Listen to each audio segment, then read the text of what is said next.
రాజధాని అమరావతి నిర్మాణానికి రైతుల నుంచి మరో 16,666 ఎకరాల భూమిని సమీకరించాలని ప్రభుత్వం నిర్ణయించింది.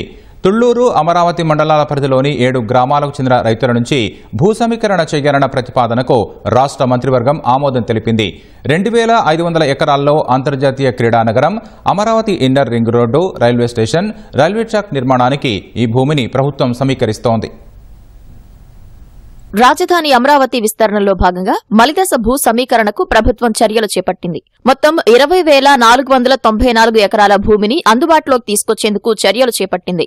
రైతుల నుంచి సమీకరించే 16,666 ఎకరాల భూములతో పాటు అదనంగా 7 గ్రామాల పరిధిలో 3,828 ఎకరాల ప్రభుత్వ భూమి కూడా ఉంది. దానిలో ఎక్కువ కొండలు, గుట్టలు, జలవనరులు ఉన్నాయి. రాజధాని నిర్మాణానికి తొలి విడతలో భూ సమీకరణలో అమలు చేసిన ప్యాకేజ్నే ఇప్పుడు భూములు తీసుకోనున్న 7 గ్రామాల రైతులకు ప్రభుత్వం వర్తింపచేస్తుంది. జరీబు భూములకు ఎకరానికి 1000 గజాల నివాస, 450 గజాల వాణిజ్య స్థలం, మెట్ట భూములకు ఎకరానికి 1000 గజాల నివాస, 250 గజాల వాణిజ్య స్థలం కేటాయిస్తుంది. దీంతో పాటు వార్షిక కౌలును ప్రభుత్వం చెల్లిస్తుంది. ప్రస్తుతం రాజధాని గ్రామాల్లోని రైతులకు ఇస్తున్న అన్ని సదుపాయాలను ఈ 7 గ్రామాల రైతులకు కల్పించనున్నట్లు మంత్రి నారాయణ వెల్లడించారు. డిఫరెంట్ ఆర్గనైజేషన్స్ కూడా సైట్లు ఇచ్చాము.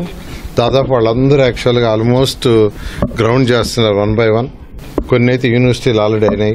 ఈ నేపథ్యంలో ఇక్కడ ఏదైతే ప్లాన్ చేసిన రాబోయే 30 సంవత్సరాల్లో ఇక్కడ ఉన్న ప్రజలకు వాటికి కావాల్సిన ఆర్థిక వ్యవస్థను డెవలప్ చేయడానికి ఇక్కడ కొన్ని స్మార్ట్ ఇండస్ట్రీస్ రావాలని, అదేవిధంగా ఒక ఇంటర్నేషనల్ స్పోర్ట్స్ సిటీ, అదేవిధంగా ఒక ఇంటర్నేషనల్ ఎయిర్పోర్టు, ఈ 3 రావాలని ముఖ్యమంత్రి గారు యాక్చువల్ నిర్ణయించడం. ఎందుకంటే ఆ ఇన్ఫ్రాస్ట్రక్చర్ రాందే ఈ ఏరియా డెవలప్మెంట్ ఉండదు. ఇక్కడ ఉన్న వాళ్ళ యొక్క గ్రోత్ రావాలన్నా, భూములకు విలువ రావాలన్నా ఖచ్చితంగా ఇక్కడ స్మార్ట్ ఇండస్ట్రీస్ రావాలి. దానికి సంబంధించి ఈరోజు 16,666 ఎకరాలు ల్యాండ్ పూలింగ్ తీసుకోవడానికి ఈరోజు కేబినెట్ ఆమోదం ముద్దేసింది.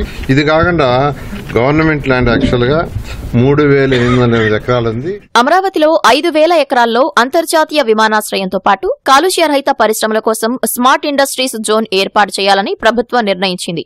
రాజధాని పనులు వేగం పుంజుకోవడంలో పెట్టుబడులు పెట్టేందుకు వివిధ జాతీయ, అంతర్జాతీయ సంస్థలు ముందుకు వస్తున్నాయి. క్వాంటమ్ వ్యాలీ ప్రారంభమైతే దానికి అనుబంధంగా అనేక విద్యా, పరిశోధనా సంస్థలు వచ్చే అవకాశం ఉంది. వాటన్నిటికీ అవసరమైన భూముల కోసం భవిష్యత్తులో మరిన్ని గ్రామాలకు చెందిన రైతుల నుంచి భూమిని సమీకరించే యోచనలో ప్రభుత్వం ఉంది. ఎయిర్పోర్ట్, కాలుష్య రహిత పరిశ్రమల జోన్కు అవసరమైన భూ సమీకరణపై అధికారులు కసరత్తు చేస్తున్నారు.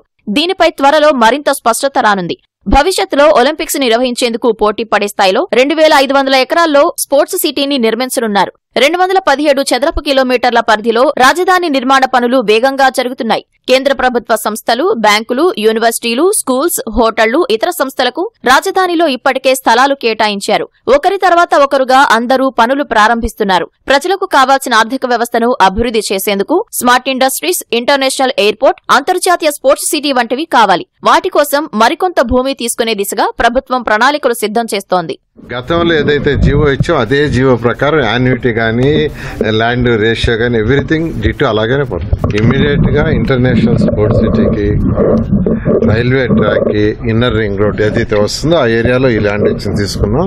ఆ ఎయిర్పోర్ట్ కి, స్మార్ట్ ఇండస్ట్రీస్ కి తీసుకోవడానికి కూడా వర్కౌట్ చేస్తున్నారు. ఇక్కడ కంప్లీట్ గా ఎక్స్క్లూజివ్ గా ఒక ఇంటిగ్రేటెడ్ ఇంటర్నేషనల్ స్పోర్ట్స్ సిటీ వస్తుంది. తాజా భూ సమీకరణలో భాగంగా వైకుంఠపురంలో 3,361 ఎకరాలు, పెదమద్దూరులో 1,145, ఎండ్రాయిలో 2,166 ఎకరాలు, కర్లపూడిలో 2,944, వడ్డమానులో 1,937 ఎకరాలు, హరిశ్చంద్రపురంలో 2,428 ఎకరాలు, పెదపరిమిలో 6,513 ఎకరాలు భూ సమీకరణ చేయనున్నారు. తద్వారా అసైన్డ్ ప్రభుత్వ భూమి కలిపి మొత్తం 20,494 ఎకరాల భూమి అందుబాటులోకి రానుంది.